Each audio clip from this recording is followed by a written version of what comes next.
Hello everyone. അപ്പോൾ നമ്മൾ gravitation എന്ന് പറഞ്ഞ ചാപ്റ്റർ എന്താണ് വളരെ കുറച്ച് ഒരു 10-15 മിനിറ്റിനുള്ളിൽ എന്താണ് ഈ ചാപ്റ്റർ എൻ്റയർ കൺസെപ്റ്റ് വേഗം തന്നെ നിങ്ങൾക്ക് പറഞ്ഞുതരാൻ പോവാണ്. ഓക്കെ, അപ്പോൾ ഗ്രാവിറ്റേഷൻ എന്ന് പറഞ്ഞ ചാപ്റ്ററിൽ നമുക്ക് ആദ്യം പഠിക്കാനുള്ള എന്താണ് യൂണിവേഴ്സൽ ഓഫ് ഗ്രാവിറ്റേഷൻ. അതിനകത്ത് എന്താ പറയുന്നത്, every objects in the universe, അതായത് മാസുള്ള എല്ലാ ഒബ്ജക്ട്സിനും പരസ്പരം എന്തുണ്ടാവുക, ഒരു ഫോഴ്സ് ഓഫ് അട്രാക്ഷൻ ഉണ്ടാവില്ല. ആ force of attraction is directly proportional to the product of their masses and inversely proportional to the square of distance between them. ആ ഫോഴ്സ് കാണാനുള്ള equation നമുക്കറിയാം, F=G(m1m2/r²) ആണ് അല്ലേ. ഈ ജിക്ക് വിളിക്കുന്ന പേരാണ് യൂണിവേഴ്സൽ ഗ്രാവിറ്റേഷണൽ കോൺസ്റ്റന്റ്. അതിന്റെ വാല്യൂ എത്രയാണ്? 6.67 × 10⁻11 Nm²/kg². ഇനി അതിന്റെ കുറച്ച് സ്പെഷ്യാലിറ്റീസ്, അതായത് ഈ ഫോഴ്സിന്റെ സ്പെഷ്യാലിറ്റീസ് എന്തൊക്കെയാണ് പറഞ്ഞ്, ഇത് ഇൻവേഴ്സ് സ്ക്വയർ ലോ ഒബേ ചെയ്യുന്ന നിങ്ങൾക്ക് അറിയാം. സെൻട്രൽ ഫോഴ്സ് ആണ്, അതേപോലെ തന്നെ attractive force, always attractive force അല്ലേ. മാസുകൾ ഉണ്ടോ അവിടെ എന്തായാലും അട്രാക്റ്റീവ് ഫോഴ്സ് ഉണ്ടാവുള്ളൂ അല്ലേ. ചാർജുകളാണെങ്കിലോ അട്രാക്റ്റീവ് ആവാം, റിപ്പൾസീവ് ആവും, അത് ഓർമ്മ വേണം കേട്ടോ. ഇതും ഇലക്ട്രോസ്റ്റാറ്റിക്സും ക്ലബ് ചെയ്ത് പഠിച്ചാൽ വളരെ നല്ലതാണ്.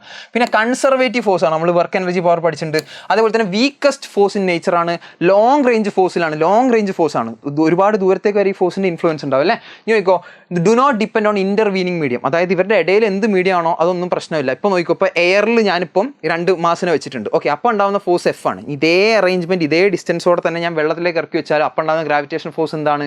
F തന്നെയാണ്.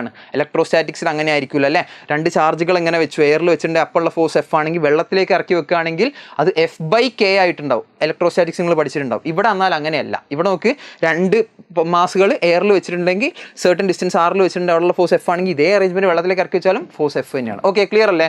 ഇനി നോക്കോ, വെക്ടർ ഫോം നിങ്ങൾക്ക് അറിയാം അല്ലേ. നോക്കോ, 2 മാസ് ഉണ്ട്, M1 M2. Force on 1 due to 2 കാരണം ഒന്നിനുണ്ടാവുന്ന ഫോഴ്സ് അതിന്റെ മാഗ്നിറ്റ്യൂഡ് എത്ര ആയിരിക്കും?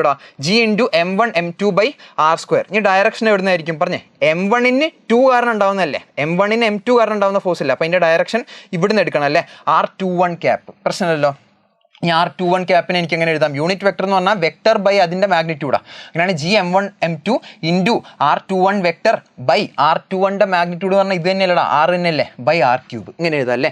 ഇതേപോലെ തന്നെ ഫോഴ്സ് ഓൺ 2 ഡ്യൂ ടു 1 നിങ്ങൾക്ക് ഇതേപോലെ തന്നെ എഴുതാം. അപ്പോൾ എനിക്ക് പറയാം 2 ഫോഴ്സും നോക്കിയാടാ, 2 ഫോഴ്സും ഈക്വൽ ഇൻ മാഗ്നിറ്റ്യൂഡാണ്, പക്ഷേ ഓപ്പോസിറ്റ് ഡയറക്ഷൻ അല്ലേ.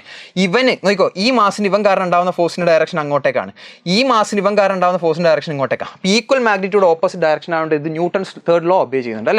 കഴിഞ്ഞു. ഇനി നോക്കിക്കോ, സൂപ്പർ പൊസിഷൻ പ്രിൻസിപ്പിൾ, അതായത് 2 മാസുകൾ തമ്മിലുള്ള ഫോഴ്സ് നമുക്ക് കണ്ടുപിടിക്കാൻ അറിയാം അല്ലേ. ഈ ഒരു സിസ്റ്റം ഓഫ് അല്ലെങ്കിൽ എന്താ ഒരുപാട് മാസുകളുണ്ട്, നമ്മൾ എന്ത് ചെയ്യണം നോക്കിക്കോ. ഈ M1 എന്ന് പറഞ്ഞ ആളുടെ മുകളിൽ ആക്ട് ചെയ്യുന്ന ഫോഴ്സ് പറഞ്ഞാൽ ഈ M2 കാരണം, M3 കാരണം, M4 ഒക്കെ കാരണമാണ് അല്ലേ. അപ്പോൾ ഇവർ തമ്മിലുള്ള എല്ലാ ഫോഴ്സിൻ്റെയും വെക്ടർ സം എടുക്കേണ്ടി വരും.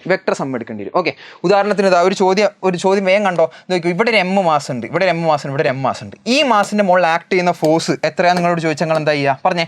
ഈ മാസിനെ ഇയാൾ ഇങ്ങോട്ട് പിടിച്ചു വലിക്കും, ഈ മാസിനെ ഇയാൾ ഇങ്ങോട്ട് പിടിച്ചു വലിക്കും.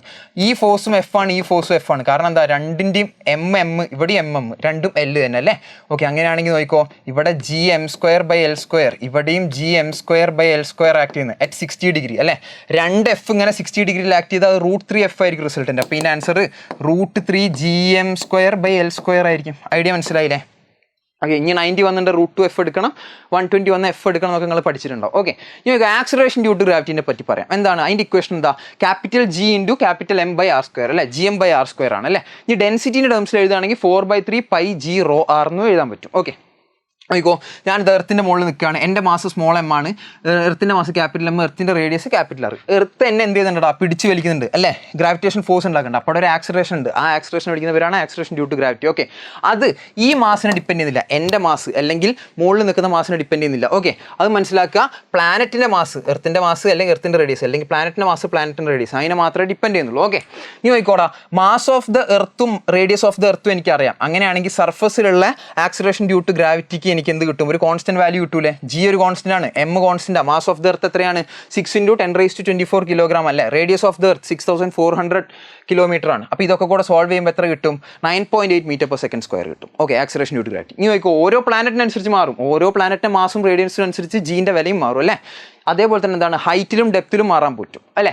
നോക്കിക്കോളാം, വേരിയേഷൻ ഓഫ് G ആണ് ഇപ്പോൾ നമ്മൾ നോക്കാൻ പോകുന്നത്. ഹൈറ്റിനനുസരിച്ച്, ഡെപ്തിനനുസരിച്ച്, അതേപോലെ ഷേപ്പ്, പിന്നെ അതേപോലെ തന്നെ റൊട്ടേഷൻ, ഇത് കാരണമൊക്കെ ഉള്ളത്. നോക്കിക്കോ, ഹൈറ്റിനനുസരിച്ചാണെങ്കിൽ Gh = G × R²/r+h². ഓക്കെ, ഇനി നോക്കിക്കോ, if the height is very less than R ആണെങ്കിൽ നമുക്ക് എഴുതാം Gh = G × 1 - 2h/r. അതായത് ഇത് H വളരെ R-നേക്കാൾ വളരെ ലെസ് ആണ് ഉപയോഗിക്കാം. ഇനിയിപ്പോൾ നോക്കിക്കോ, H R-ഉമായിട്ട് കമ്പയർ ചെയ്യാൻ പറ്റുന്ന രീതിക്കാണ്. അതായത് ഹൈറ്റ് = റേഡിയസ് അല്ലെങ്കിൽ ഹൈറ്റ് = ½ ടൈം റേഡിയസ്, അല്ലെങ്കിൽ height is equal to 1/4 of the radius എന്നൊക്കെ പറഞ്ഞാൽ ഈ ഇക്വേഷൻ ഉപയോഗിക്കണം. ഇതായിരിക്കും നമുക്ക് കൂടുതൽ ഉപയോഗിക്കേണ്ടി വരിക. ഓക്കെ, ഇതായിരിക്കും നമുക്ക് ഉപയോഗിക്കേണ്ടി വരിക. ഇതെന്താണ് ജസ്റ്റ് പഠിച്ചു വെക്കുക. ഓക്കെ, അപ്പോൾ നിങ്ങൾക്ക് അത് മനസ്സിലായി. പിന്നെ ഡെപ്തിനനുസരിച്ച് g d is equal to g into 1 - d/r ആണ്. ഓക്കെ, അപ്പോൾ ഇപ്പോൾ ഡെപ്തിലും ഹൈറ്റിലേക്ക് പോയാലും ഡെപ്തിലേക്ക് പോയാലും ജീൻ്റെ വില എന്താണ് കുറയുക ചെയ്യുക, മാക്സിമം സർഫസിലും ആയിരിക്കും. ഓക്കെ, ഈ ഡ്യൂ ടു ഷേപ്പ് നോക്കിക്കോ. ഷേപ്പ് എന്ന് പറഞ്ഞിട്ട് എർത്ത് കറക്റ്റ് സ്ഫെറിക്കൽ ഷേപ്പ് അല്ല, ജിയോയിഡ് ഷേപ്പ്. അതാ ഇങ്ങനെ ഒന്ന് ആ സ്ഫിയർ ഇങ്ങനെ ജസ്റ്റ് ഒന്ന് ഇങ്ങനെ കംപ്രസ് ചെയ്ത പോലെ ഉണ്ടാവും അല്ലേ.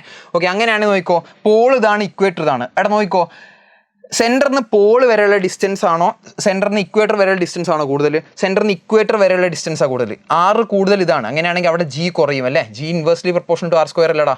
ഓക്കെ, അപ്പോൾ ഇക്വേറ്ററിൽ ജി കുറയും. അതുകൊണ്ട് തന്നെ ഇക്വേറ്ററിൽ വെയിറ്റ് ഫീൽ ചെയ്യുന്നതും കുറയും. ഓക്കെ, പോൾസിലേക്കുള്ള ഡിസ്റ്റൻസ് 6 കുറവാണ്, അതുകൊണ്ട് ജി കൂടും. അതേപോലെ തന്നെ വെയിറ്റും കൂടും.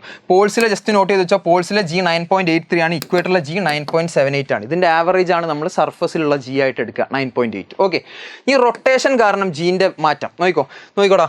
എർത്ത് എന്ത് ചെയ്യുന്നുണ്ട്? എർത്ത് റിവോൾവ് ചെയ്യുന്നുണ്ട് സണ്ണിന് ചുറ്റും. അതേപോലെ തന്നെ അതിൻ്റെ ആക്സിസിൽ അത് റൊട്ടേറ്റും ചെയ്യുന്നുണ്ടോ അല്ലേ. അങ്ങനെയാണെങ്കിൽ നോക്കിക്കോ, ഒരു പോയിന്റ് എ, ഈ പോയിന്റ് എയിലുള്ള ആക്സിലറേഷൻ ഡ്യൂ ടു ഗ്രാവിറ്റി കാണണമെങ്കിൽ ഉള്ള ഇക്വേഷൻ ആണ് g A is equal to g pole minus ω² cos² phi എന്ന് പറഞ്ഞിട്ട് ഇക്വേറ്ററും ആ പോയിന്റും നമ്മൾ ഉണ്ടാക്കുന്ന ആംഗിൾ. ഇത് നിങ്ങൾ പഠിച്ചു വെക്കാം. ഓക്കെ അല്ലേ. ഇനി നോക്കിക്കോ, നമുക്ക് ഇതിൻ്റെ ഗ്രാഫിലേക്ക് കിടക്കാം. നോക്കിക്കോ, വേരിയേഷൻ ഓഫ് ജി, അതിൻ്റെ ഗ്രാഫ് കേട്ടോ. നോക്കിക്കോടാ, എർത്തിൻ്റെ സെൻറ്ററിൽ ജീൻ്റെ വില 0 അതിങ്ങനെ പതുക്കെ കൂടി വന്ന് സർഫസിൽ ഏറ്റവും മാക്സിമം ആയി അല്ലേ. പിന്നെ എന്ത് ചെയ്യുന്നത്? പിന്നെ അതിങ്ങനെ ഹൈറ്റ് കൂടുന്നതിനനുസരിച്ച് അതിങ്ങനെ കുറഞ്ഞു പോകണം. അപ്പോൾ ഈ ഗ്രാഫ് ഒന്ന് നോട്ട് ചെയ്ത് വെക്കുക. ഓക്കെ, ഇനി നമുക്ക് അടുത്തത് ഗ്രാവിറ്റേഷണൽ ഫീൽഡ് എന്താണ്? ഫീൽഡ് ഇൻറ്റൻസിറ്റി എന്നാണ്. ഗ്രാവിറ്റേഷണൽ ഫീൽഡ് എന്ന് പറഞ്ഞിട്ട് ഒരു മാസിൻ്റെ ചുറ്റും വേറൊരു മാസിന് അട്രാക്റ്റീവ് ഫോഴ്സ് ഫീൽ ചെയ്യുന്ന ഒരു റീജൻ ഉണ്ടാവില്ല, ആ റീജനെ വിളിക്കുന്ന പേരാണ് ഗ്രാവിറ്റേഷണൽ ഫീൽഡ്. ഓക്കെ, എന്നാൽ ഇവിടെ ഒരു മാസ് വരികയാണെങ്കിൽ അതിന് ഫോഴ്സ് ഒന്നും എക്സ്പീരിയൻസ് ചെയ്യില്ല, ഫീൽഡിൻ്റെ അകത്താണെങ്കിലേ ഫോഴ്സ് എക്സ്പീരിയൻസ് ചെയ്യുള്ളൂ. ഓക്കെ, ക്ലിയർ അല്ലേ. ഓക്കെ, ഇനി നോക്കിക്കോ, ഇൻറ്റൻസിറ്റി ഓഫ് ഗ്രാവിറ്റേഷൻ നമുക്ക് പറയാം. നോക്കിക്കോ, ഈ ഒരു പോയിന്റിൽ ഉണ്ടാകുന്ന ഇൻറ്റൻസിറ്റി ആയിരിക്കില്ല, ഗ്രാവിറ്റേഷൻ ഫീൽഡിൻ്റെ സ്ട്രെങ്ത് ആയിരിക്കില്ല ഈ ഒരു പോയിന്റിൽ ഉണ്ടാവുക അല്ലേ. അപ്പം ഏതെങ്കിലും ഒരു പോയിന്റിലുള്ള ഗ്രാവിറ്റേഷണൽ ഫീൽഡ് ഇൻറ്റൻസിറ്റി കാണാൻ നമ്മളോട് പറയണം. നമ്മൾ അങ്ങോട്ടേക്ക് ഒരു ടെസ്റ്റ് മാസ് അല്ലെങ്കിൽ മാസ് 1 കിലോഗ്രാം ഉള്ളൊരു വസ്തുവിനെ കൊണ്ടുവന്നിട്ട് അതിൻ്റെ മുകളിൽ എക്സ്പീരിയൻസ് ചെയ്യുന്ന ഫോഴ്സ് കണ്ടുപിടിച്ചിട്ടുണ്ടെങ്കിൽ ആ ഫോഴ്സ് ആയിരുന്നു എന്ത്? ഇൻറ്റൻസിറ്റി ഓഫ് ഗ്രാവിറ്റേഷണൽ ഫീൽഡ് ആവുക. ഓക്കെ, അപ്പോൾ ഇങ്ങോട്ടേക്ക് 1 കിലോഗ്രാം മാസിനെ കൊണ്ടുവന്നു. ഇനി ഉണ്ടാകുന്ന ഫോഴ്സ് എത്രയായിരിക്കും? ജി ഇൻറ്റു എം ഇൻറ്റു ഇവിടെ എത്ര 1 ബൈ ഈ ഡിസ്റ്റൻസ് r ആണ് r². അപ്പോൾ ഇതാണ് എന്താടാ intensity of gravitation. Okay, gravitational field intensity ഒക്കെ പറയാം. അപ്പോൾ ഒരു പോയിന്റ് മാസ് കാരണമുള്ള ഗ്രാവിറ്റേഷൻ ഫീൽഡ് ഇൻറ്റൻസിറ്റി ചോദിച്ചാൽ gm/r² നിങ്ങൾ എഴുതണം. ഓക്കെ, നേരത്തെ നിങ്ങൾ ഫോഴ്സിൽ ചെയ്ത പോലത്തെ ചോദ്യം തന്നെ ഇവിടെയും വരാം. നോക്കിക്കോ, ഈ ഒരു പോയിന്റിലുള്ള ഗ്രാവിറ്റേഷണൽ ഫീൽഡ് ഇൻറ്റൻസിറ്റി നിങ്ങളോട് ചോദിക്കുക. നിങ്ങൾ എന്താ ചെയ്യേണ്ടത്? ഇങ്ങോട്ടൊരു ടെസ്റ്റ് മാസിനെ കൊണ്ടുവരിക, അതായത് 1 കിലോഗ്രാം മാസുള്ള ആളെ കൊണ്ടുവരിക. എന്നിട്ട് അവന് ഈ മാസം ഇങ്ങോട്ടേക്ക് പിടിച്ചു വലിക്കും, ഈ മാസം ഇങ്ങോട്ടേക്കും പിടിച്ചു വലിക്കും. ഓക്കെ, അപ്പോൾ 2 I അല്ലേ, ഗ്രാവിറ്റേഷണൽ ഫീൽഡ് ഇൻറ്റൻസിറ്റി I എന്ന് പറഞ്ഞ ലെറ്റർ കൊണ്ടാണ് നമ്മൾ സൂചിപ്പിക്കുക. ഓക്കെ, 2 I 60 ഡിഗ്രിയിൽ വന്നാൽ √3 I ആയിരിക്കും. ഞാൻ അതിൻ്റെ മാഗ്നിറ്റ്യൂഡ് എത്ര ആയിരിക്കും?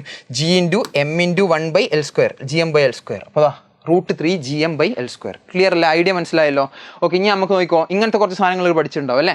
Gravitational field intensity due to ring, due to hollow sphere, due to solid sphere. ഇത് ഞാനിവിടെ എക്സ്പ്ലെയിൻ ചെയ്തില്ല, നിങ്ങൾ പഠിച്ചിട്ടുണ്ടാവും. ജസ്റ്റ് എന്ത് ചെയ്യടാ, സ്ക്രീൻഷോട്ട് എടുത്ത് വെക്കാം. നമുക്ക് എക്സാം അടുത്താൽ നമുക്ക് ഒട്ടും ടൈം ഇല്ലാത്തതാണ്. ഓക്കെ, ക്ലിയർ അല്ലേ. അപ്പോൾ ഇതിൻ്റെ ഗ്രാഫും കൂടെ നിങ്ങൾ എന്ത് ചെയ്യുക, ഒന്ന് നോട്ട് ചെയ്ത് വെക്കാം. ഇനി നോക്കിക്കോ, അടുത്തത് ന്യൂട്രൽ പോയിന്റ് എന്താണ്? ന്യൂട്രൽ പോയിന്റ് പറഞ്ഞിട്ടുണ്ടെങ്കിൽ നോക്കിക്കോടാ, 2 മാസുകൾ M1 M2 ഉണ്ട്. ഓക്കെ, ഇവരുടെ ഇടയിലുള്ള ഡിസ്റ്റൻസ് d. ഇവരുടെ ഇടയിൽ ഏതോ ഒരു പോയിന്റിൽ ഗ്രാവിറ്റേഷണൽ ഫീൽഡ് ഇൻറ്റൻസിറ്റി 0 ആകും. ഓക്കെ, അങ്ങനെ ഫീൽഡ് ഇൻറ്റൻസിറ്റി 0 ആവുന്ന പോയിന്റാണ്, അവിടെ ഫോഴ്സും ഉണ്ടാവില്ലല്ലോ.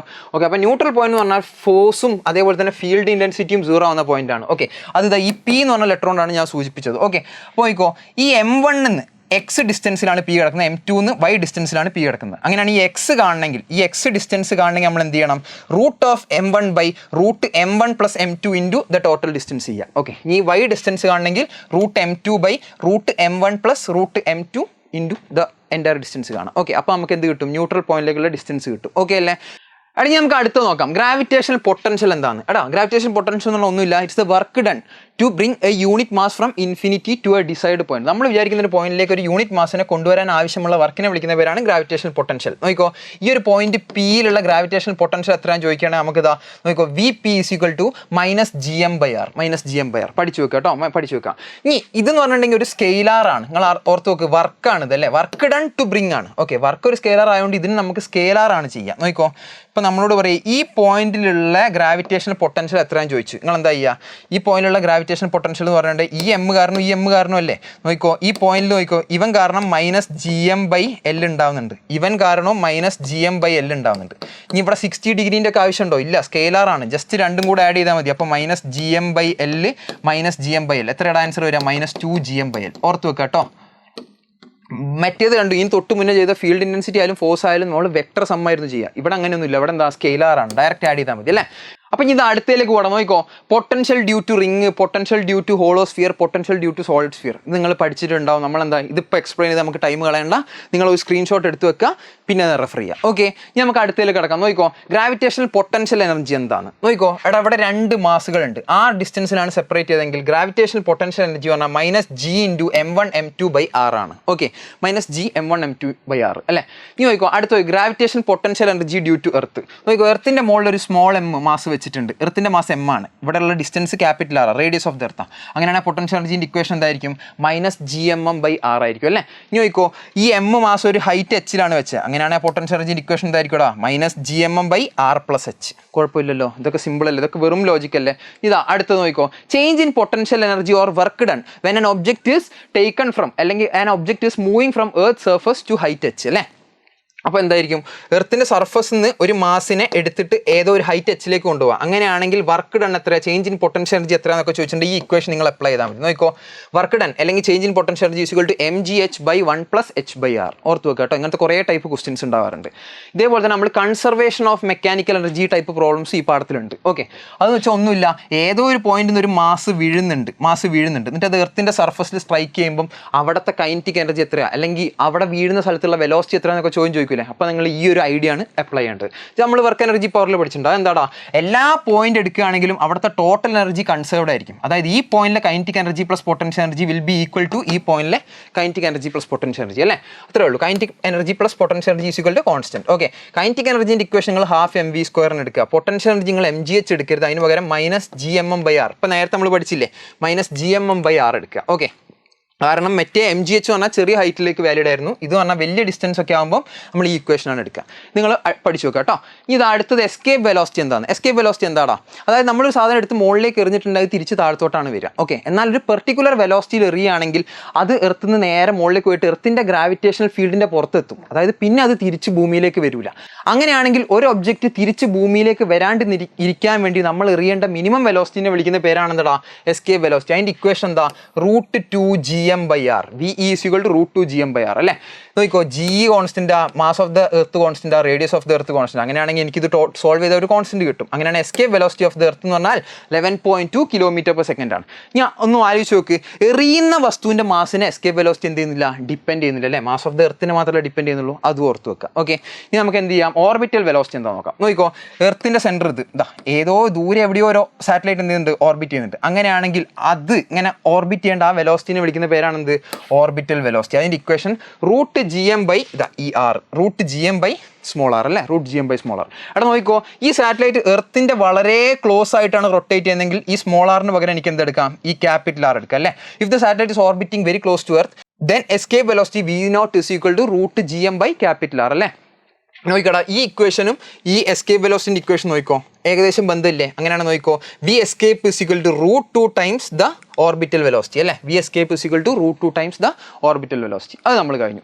ഇനി time period of revolution of A satellite നോക്കുകയാണെങ്കിൽ T is equal to 2π√r³ Gm ആണ് അല്ലേ. ഇനി നോക്കൂ, ഇതേപോലെ തന്നെ if the satellite is orbiting very close to earth ആണെങ്കിൽ ഈ സ്മോൾ ആറിന് പകരം എനിക്ക് ക്യാപിറ്റൽ ആർ എഴുതാം. അങ്ങനെയാണ് T is equal to 2π√r³ നോക്കൂ, ഇതിൻ്റെ അകത്ത് എല്ലാം കോൺസ്റ്റൻ്റാണ്. 2 കോൺസ്റ്റൻ്റ് ആണ്, π constant, r constant, Gm constant. അങ്ങനെ ഈ കോൺസ്റ്റൻ്റ് ഒക്കെ കൂടെ സോൾവ് ചെയ്തപ്പോൾ എനിക്കൊരു വാല്യൂ കിട്ടി 1.4 hours അല്ലെങ്കിൽ 84 minutes. അതായത് if satellite is orbiting very close to the earth then the time period will be 1.4 hours. Okay അല്ലേ, ക്ലിയർ അല്ലേ? അത് കഴിഞ്ഞു. ഇനി അടുത്ത് നോക്കിക്കോ, energy of A satellite. Kinetic energy ഉണ്ട്, പൊട്ടൻഷ്യൽ എനർജി ഉണ്ട്, ടോട്ടൽ എനർജി ഉണ്ട്. പൊട്ടൻഷ്യൽ എനർജിൻ്റെ ഇക്വേഷൻ -Gmm/r ആണ്. കൈനറ്റിക് എനർജിൻ്റെ Gmm/2r ആണ്. അതേപോലെ തന്നെ ടോട്ടൽ എനർജിൻ്റെ -Gmm/2r ആണ്. ഈ ഇക്വേഷൻ ഒക്കെ നോക്കുമ്പോൾ നമുക്കൊരു ഐഡിയ കിട്ടും. Kinetic energy is equal to minus of the total energy അല്ലേ. Potential energy is equal to 2 times the total energy അല്ലേ. ഈ ഇക്വേഷൻ നോക്കിയാൽ ഒരു ഗ്രാഫ് വരയ്ക്കാൻ ചോദിച്ചിട്ടുണ്ടെങ്കിൽ ഇതാണ് കൈനറ്റിക് എനർജിൻ്റെ പോസിറ്റീവ് വാല്യൂ അല്ലേ, പോസിറ്റീവ് വാല്യൂ ഇതാ. അതേപോലെ തന്നെ ടോട്ടൽ എനർജിയും പൊട്ടൻഷ്യൽ എനർജിയും ആ നെഗറ്റീവ് സൈഡിലാണ് വരുന്നത്. ഇതാ ഗ്രാഫ് ഇങ്ങനെയാണ് വരിക. ഓക്കെ അല്ലേ. ഇനി നമുക്ക് അടുത്തേക്ക് കിടക്കാം. നോക്കിക്കോടാ, കെപ്ലേഴ്സ് ലോ ലാസ്റ്റ് ആണ് നമ്മൾ പഠിക്കേണ്ട. കെപ്ലേഴ്സ് ലോ ഓഫ് ഓർബിറ്റ്സ് ആണ്. ഫസ്റ്റ് ലോ എന്ന് പറഞ്ഞാൽ ലോ ഓഫ് ഓർബിറ്റ്സ് ആണ്. സെക്കൻഡ് ലോ എന്ന് പറഞ്ഞാൽ ലോ ഓഫ് ഏരിയസ് ആണ്. തേർഡ് ലോ എന്ന് പറഞ്ഞാൽ ലോ ഓഫ് പീരീഡ്സ് ആണ് അല്ലേ. അവിടെ ലോ ഓഫ് ഓർബിറ്റ്സ് എന്താണ്? Every planets revolve around the sun in which sun is kept at one of the focus. Sun ഒരു ഫോക്കസിലാണ് നിൽക്കുക, അത്രേ ഉള്ളൂ. ഓക്കെ അല്ലേ, കുഴപ്പമില്ല. ഇനി ലോ ഓഫ് ഏരിയാസ് എന്താ പറയുന്നത്? ഏരിയൽ വെലോസിറ്റി ഒരു കോൺസ്റ്റന്റ് ആയിരിക്കും. അതായത് നോക്കിക്കോ, ഇവിടെ ഒരു സാറ്റലൈറ്റ് ഉണ്ട്, അത് ഇങ്ങനെ കറങ്ങി ഇത് ഇവിടെ എത്തി. ഓക്കെ, ഇവിടെ എത്തുമ്പം ഇവിടെ ഒരു ഏരിയ സ്വീപ്പ് ചെയ്തില്ലേ? ഓക്കെ, ആ ഏരിയ ഞാൻ ഡി എ എന്ന് പറയുന്നത്. ഓക്കെ, ഡി എന്ന് ഞാൻ എടുത്തു. ഞാൻ അതിനൊരു ടൈം എടുത്തില്ല, അതിന് ഞാൻ ഡി ടി എന്ന് പറയാം. അങ്ങനെയാണ് ഈ ഡി എ ബൈ ഡി ടിനെ വിളിക്കുന്ന പേരാണെന്ത്? Areal velocity. ഇതൊരു കോൺസ്റ്റന്റ് ആയിരിക്കും. Okay, d A by D t ഒരു കോൺസ്റ്റന്റ് ആയിരിക്കും. ആ കോൺസ്റ്റന്റിന് ഒരു വാല്യൂ ഉണ്ട്, എന്താ? L/2m.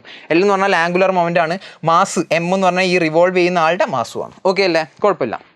D A by D T constant ആണ്, എനിക്ക് DA1/DT1 DA2/DT2 എന്ന് എഴുതാം.